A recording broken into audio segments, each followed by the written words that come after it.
For Sunday, April 15th, you found the Georgia gang. Topping our agenda today, an unprecedented shakeup at Atlanta City Hall. Keisha Lance Bottoms wants the expenses to be an open book. And we have 6 weeks until Georgia's primary elections. Some of the stories up for grabs on the Georgia gang. From the Fox 5 studios, the Georgia gang starts now. And we're glad you could be with us on this stormy Sunday, I guess. Cold again, that we know. Maybe spring will come someday. At any rate, I think we would all agree that we've never seen an Atlanta mayor do what Keisha Lance Bottoms did this last week, starting the week off with a bang, demanding the resignations of 26 department heads, resignation letters, and she will decide who goes, who stays, and who, as she put it, gets put in another seat in the bus. Yes. Right. You could go from water to police chief, I guess. Well. But Phil, I think it's a pretty good sign if she's sincere, and I'm presuming she is, that she's trying to separate from the administration of Kasim Reed. Well, it needed to be done, and as you point out, we're hearing already 2 officials have resigned, including Ann Torres, who was the communications director who was concealing records. She was the non-communications director. Yeah, well, that's even a better description. That's right. I do hope personally that the city attorney, Jeremy Berry, is going to be removed because of his role in trying to conceal things from the news media. But I'm going to commend Mayor Bottoms, though, for doing this, because I think she's at a crossroads in her career after 100 days. She has to decide, as you're pointing out, am I going to break from some of the tawdriness of the Reid administration and this ongoing federal corruption probe, and can I do a clean slate? And I know we're going to talk about it. I commend her too for doing the open checkbook policy for transparency, so we can see things that are going on in expenses. Let's stay on the resignations.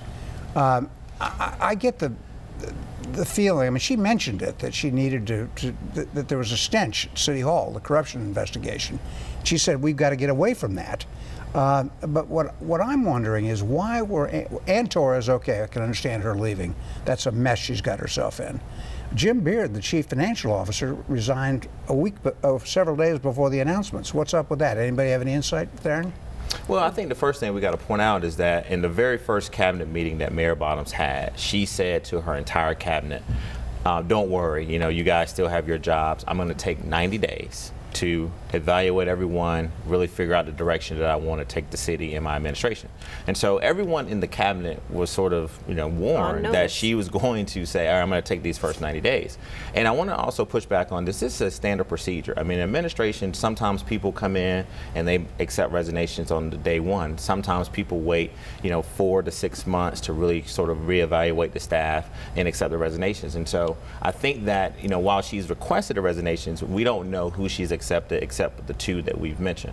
I think the other thing is that, I'm going to quote her in her own words. She said that, I want to basically have my people help me lead the city and not the people who I inherited. And I think that really pushed back on this narrative that Phil and others want to push, that she's going to continue, to be like Kasim Reed. And as someone who actually knows both mayors very well, one a former mayor, one a current mayor, she is totally different than Kasim Reed in her style and her governance and everything. I think what she's got to do is continue to communicate what she's going to do, to continue to be as transparent. And with the Atlanta open checkbook, I don't know how much more transparency we can get in the city of Atlanta. I mean, what she basically did is said, I'm going to open up all transactions in the city of Atlanta so the public can see, and that includes people's salaries. And so I think that in the next 2 weeks when this website is created, 2 months. Next 2 months when this website is created, I think she's going towards that. But I think the last thing is that in regards to Jim Beard and Ann Torres, I want to say this. I think these are 2 individuals who I know personally who have served the city well, and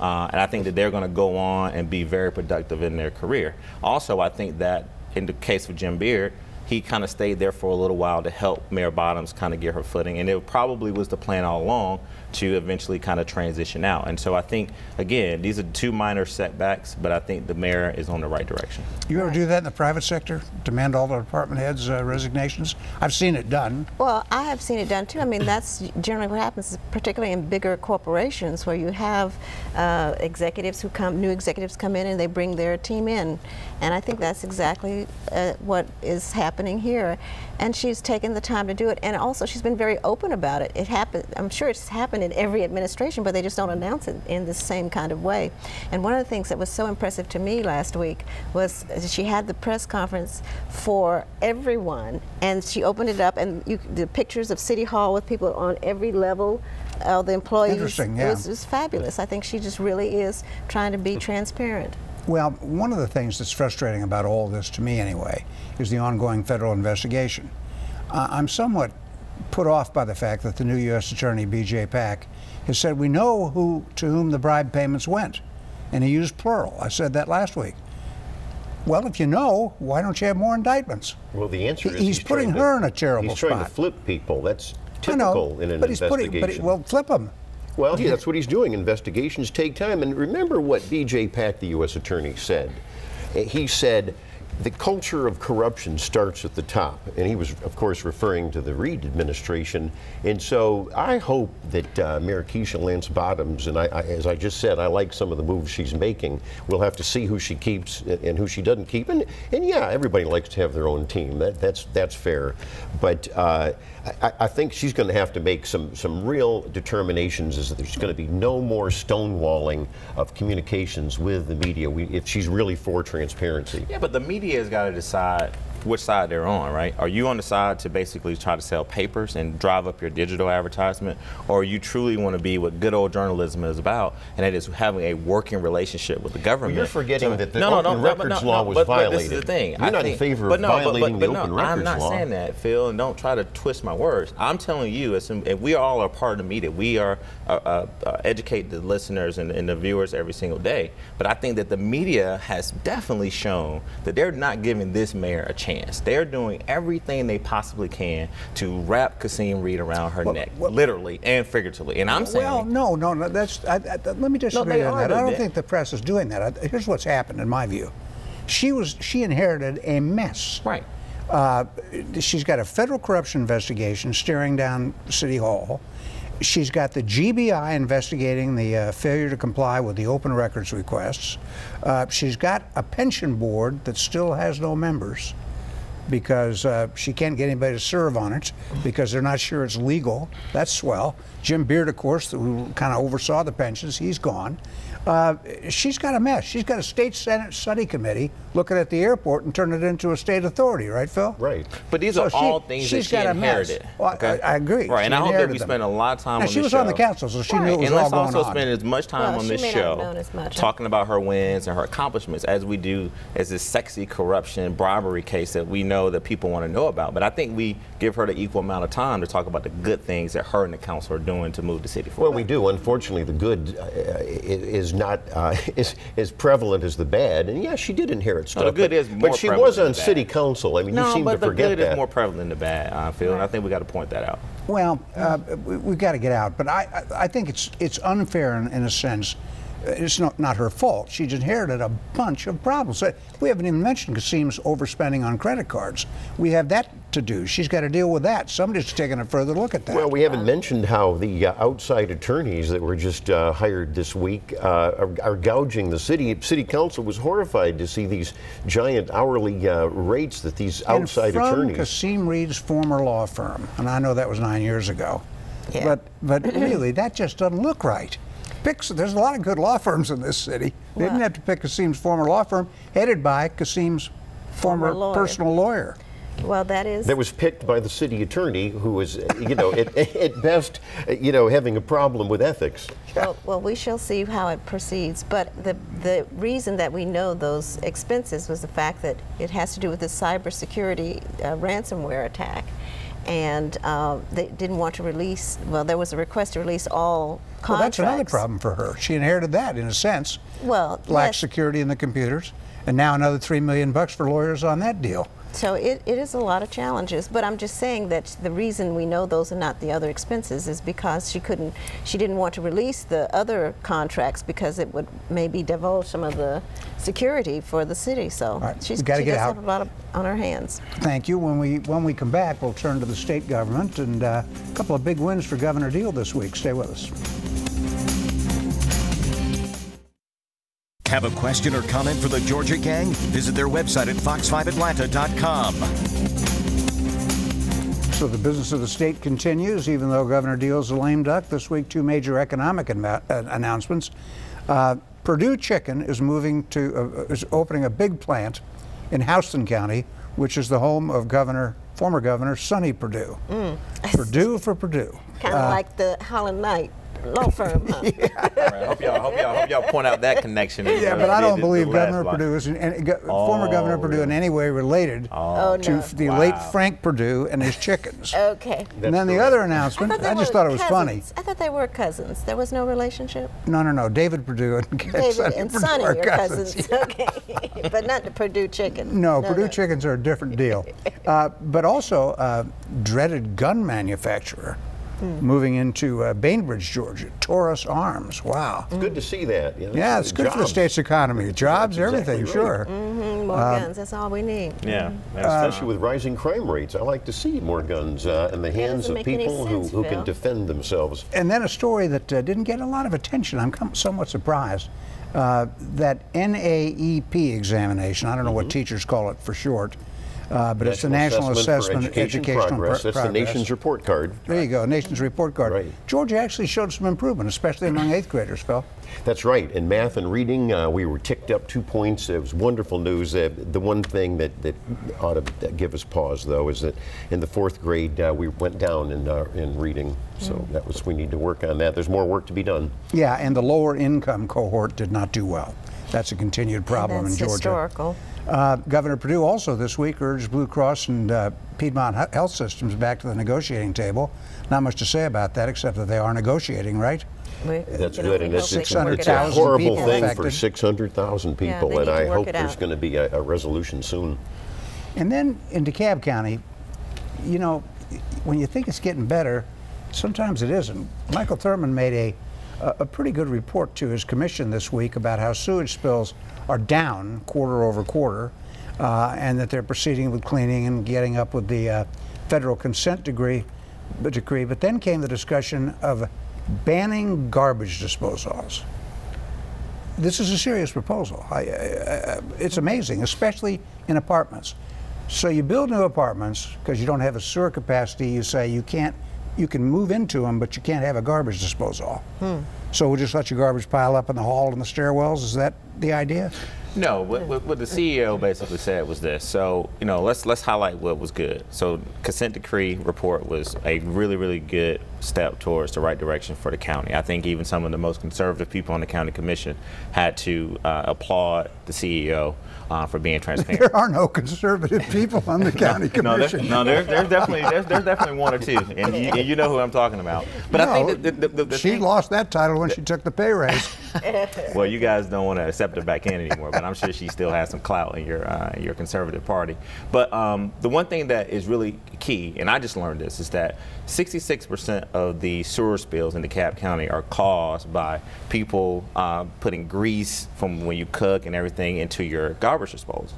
And so I think that at a time where cities, like I think places like in the Northeast, like New York, actually have banned people from using their garbage disposal, if we reduce the amount of how people put grease and other things that clogs up the pipes and everything, the sewer system, which causes the sewer spills. And so the county hasn't totally entertained this motion, but I think that it does educate the people of DeKalb County that if you want to decrease the amount of sewer spills, then don't, take the opportunity to put your grease into your garbage. This is another case of government intrusion, and I hope it doesn't happen. I think educating people to the grease problem you're pointing out is good, but taking that step, it's just micromanagement. Well, but the thing, I think that they're taking a very delicate approach to it, because you're right. I mean, they don't want consumers to feel that they can't carry on with their everyday lives, but consumers do need to know, and citizens do need to know, that if you continue to misuse your garbage disposal, then we're going to have more and more sewer spills. Let's turn quickly to Gwinnett County. Okay. Alexis, I know you're an ITP person inside the perimeter, but if the Gwinnett transportation plan goes into full effect, we learned this week, you might be able to take a train from 5 Points all the way out to Norcross. And that'd be something. To a multimodal terminal, I guess, that Gwinnett would build in Norcross in the western part of the county. The big thing would be extending the Doraville line into, what, the third most populous county in the state? Right. Over to Jimmy Carter Boulevard. Yeah, that area. And I think that's an interesting plan. The rest of it would be based on bus rapid transit. The county has to vote on that this fall. I presume that'll pass. I don't know. I think there is some receptivity to it. For the first time in a long time. In 40 years. I would have thought so too until I read the headline this week of the heavy rail component, which is very expensive. And so I don't know that'll foster more debate as to whether you want that for our MARTA line. Well, I think for a hard MARTA rail line, perhaps, but I think they are really all in for rapid transit. I do too. I think the BRT component would probably pass, because you do need those extra bus lanes. And the chairwoman in Gwinnett County has made this one of her top priorities, and I think that if you are a voter there, you definitely want to figure out how you can decrease the amount of traffic. And she's done it very deftly. Have you noticed that? I think that's a major thing. I don't heavy rail takes a long time to have. I think this is a quick short-term solution. That's a quick short-term solution. And you know, we've always talked, Tharon, about the regional approach and what happened in the legislature. It'll be interesting to shift from Gwinnett over to Cobb, because we talked about last week there's discussion for a transit zone in Cobb County, and will Cobb agree to that, and will that be part of a regional plan? Right. All right, we got to get out. We didn't get to the McIver trial. Maybe we can pick that up after the break. But after the break, what we're really going to talk about is setting up the primary elections that are just a few weeks away. Stay with us. Have a question or comment for the Georgia Gang? Visit their website at fox5atlanta.com. And don't forget us on Facebook and on YouTube. And I want to amend my previous remarks. The coming elections are 5.5 weeks away, not 6. Early voting begins April 30th. But first, just because I think a lot of people are following it, the McIver trial is winding down. A fascinating week, Phil. It really was a trial about 2 PR guys and a masseuse. Well, that's right. There's a couple takeaways. And what our host is referring to is our own former gangster, Jeff Dickerson, who was a communications consultant. None of this stuff. We're all gangsters. We are part of a gang. Don't refer me to a gang. Well, We're gangsters. We're not a criminal gang, but anyhow. But Jeff Dickerson did take the stand because he was doing some work for Tex McIver, of course, is charged with felony murder of his wife Diane a couple years ago. And yeah, it has riveted a lot of Metro Atlanta. He was saying that McIver allegedly told him that he was going to, he could share what retainer with the DA. His bonus. That's right, quote unquote a bonus. On top of his retainer. Yeah. And so, and then the other PR person was Bill Crane. That's some of the most bizarre testimony I've ever heard of. In fact, I don't think the judge bought it, because Crane was claiming that McIver was wanting to get him to change his testimony with regard to the scenario of the night of the shooting around the Piedmont Park area. Yeah, but Crane stuck by his story. He did. And then finally, my last takeaway is, you don't usually see this, but the DA and the prosecutors are attacking the police. Now, the police originally said, and the lead detective, Darren Smith, said it was an accident and that it was recklessness, and the DA didn't want to hear any of it, and that's why the DA is going for felony murder. So they were attacking the police that were saying it was an accident. That police testimony is critical to the defense, indicating perhaps the police believe that Paul Howard, the DA, overcharged Tex McIver. And what helps Tex McIver is his dying wife's last words were, it was an accident. All right, let's get to politics, though I must admit I'm riveted by the trial. All right, the primaries are 5.5 weeks away. I don't think much has changed. Let's start on the Republican side. It seems to me like Casey Cagle has a lead, somewhere around 40% in my mind. A pretty good chance of winning without a runoff, because he's got all the money. He's got $6.5 million on hand to spend, and he's on every broadcast I see. And Brian Kemp is pivoted this week, Phil, to taking on gangs. Is that a statewide issue? Well, it is. Crime is always an issue in certain areas of the state. Is it a way of double dealing, crime and illegal immigrants? Yes, and all the candidates on the Republican side are talking about border control, immigration control. I don't fully agree with you. I think the situation is too fluid. You may have heard me say, and you've been involved in campaigns, the ad wars are just starting. And let's have this discussion in a week or two. Yes, Cagle is probably the front runner, but Hunter Hunter Hill is doing. The drama will be whether Hunter Hill can get up close to Brian. Well, Kemp. I don't disagree with that, but the ad wars are just starting, and it's starting also on the Democratic side too, in the gubernatorial primary especially. So I don't think Cagle will win without a runoff. I don't think. I think that's a long shot. Yeah, the math is not there, but it's Cagle versus the anti-Cagle, whoever that's going to be in the Republican primary, which is May 22nd. Now on the Democratic side, it's interesting that you're seeing a heavy dose of advertising from Stacey Evans. Right. Let's not get confused. Just to say it very deliberately. She lets us know she was born poor in Ringgold, Georgia. And yes. Lived in a bunch of trailers. Right. That's always a good approach. It's more biographical, and yeah. it talks about, and the emphasis is on hope too, the Hope Scholarship, which she benefited from. And I think it's an effective introductory. But is it an inside baseball argument for the two of them to argue with each other about who really saved Hope or who hurt Hope scholarships? It seems such an inside baseball thing for a statewide campaign. Well, it may be somewhat, but I think it's an important issue for the campaign, for them, and for the state too. And one of the things that Stacey Abrams is supporting is the Hope Scholarship based on need as opposed to just merit. And that seemed to be the tone of Stacey Evans' commercial while she didn't say that. Right, that's right. Listen, it's no mistake. Look, they're looking at their internal polling, and I can tell you right now that education in a Democratic primary statewide, particularly in the Atlanta metro area, is the #1 issue that a lot of the voters who are going to go to the polls care about. I think it's up there with job creation. I think it's up there with health care. And I think what's unique by both candidates is that they're trying to basically bring a level of humanization to it. You got Stacey Abrams, who's really talking about needs-based. You also got Stacey Evans, who's talking about when I had a chance to fully fund and save Hope, I stepped up. And so I think there's no secret that the education is going to drive the turnout, particularly with African American women in this election. Yeah, I think Tharon's right. I also think on the Republican side, education is the same thing in the polling too. And of course, they're all talking about jobs, though.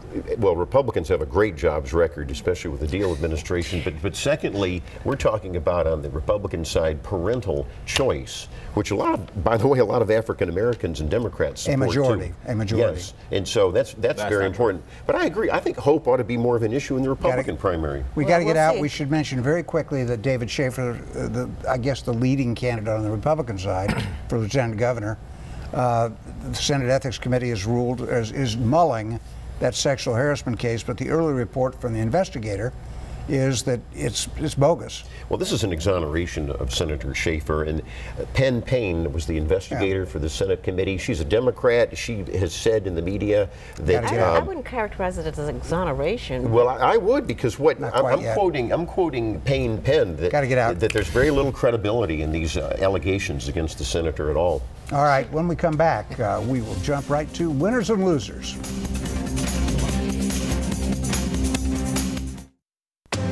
Time now for the week's winners and losers. And we're going to try and talk quickly to you. Tharon. Yeah, my winner is definitely got to be Mayor Keisha Lance Bottoms. I think she's off to an awesome start. Her first 100 days have been very successful. When she starts doing things like making sure we have an Atlanta open checkbook, look at the acquisition of the South Side Trail to complete the Atlanta Beltline, what she's doing around housing and rehab homes. She had a cash bond ordinance that she pushed through. Also, she turned over the 31 deeds to Atlanta Public School. That was a very controversial issue that we discussed a lot about. She also, with the West Side Future Fund, announced 51 new homes in that area. And then lastly, she's had a very, very bold coalition response to human trafficking in the city of Atlanta. So those are just some of the few things that this mayor has done. I definitely want to make her my winner this week. All right, you have a loser? No? No losers. Okay, Phil. I'm going to cautiously make the mayor a winner. Cautiously? Yes. Well, I had her on my list too, you know. Yeah, and I do like, as I said, the open checkbook transparency policy. I hope she means what she says about more transparency and breaks from the culture of corruption of Mayor Reed. And also, I think the winner, you mentioned it in the last segment, Senator Schaefer, that was some good news this past week, casting doubt. And the poll process is a loser. You need to know who your accuser is and it's done in secret when these legislative things, and you know, the legislature's exempt from the Open Records and Secrets Act, and I think you and I agree, Tharon, you wrote a piece on that, that they should not be exempt. All right, Alexis? Okay, stick with the mayoral theme and congratulate Mayor Bottoms. And then I'm going to add to that Maynard Jackson III and Wendy Ely Jackson of Auburn Avenue Films. They had their Atlanta premiere of the Maynard Jackson documentary this past week during the Atlanta Film Festival. And it shows a broad view of Maynard, the man, the politician, and the game changer is what they call it. And he really had an effective impact on making Atlanta what the city it is today. No question about that. And the film festival runs through April 22nd, so they've got lots of good stuff for people to see. All right, and that leaves it to me, and I will. I was going to do Mayor Bottoms too, praise her for the open checkbook thing. Go ahead, let's all go. That is good, but she's got a lot of problems. She's still got corruption. She's still got expense reports from Kasim Reed. She's still got a GBI investigation of transparency. She's got issues, but she's had a pretty good start. Atlanta Braves doing better than expected, cautiously optimistic. And Atlanta United, one of the top 2 teams in the Eastern Division, plays this evening on FS1 against the co-leader, the New York City Football Club. It's exciting to have a team that wins. See you next week on the Georgia Gang. The opinions expressed in this broadcast are those of the panelists appearing in this program.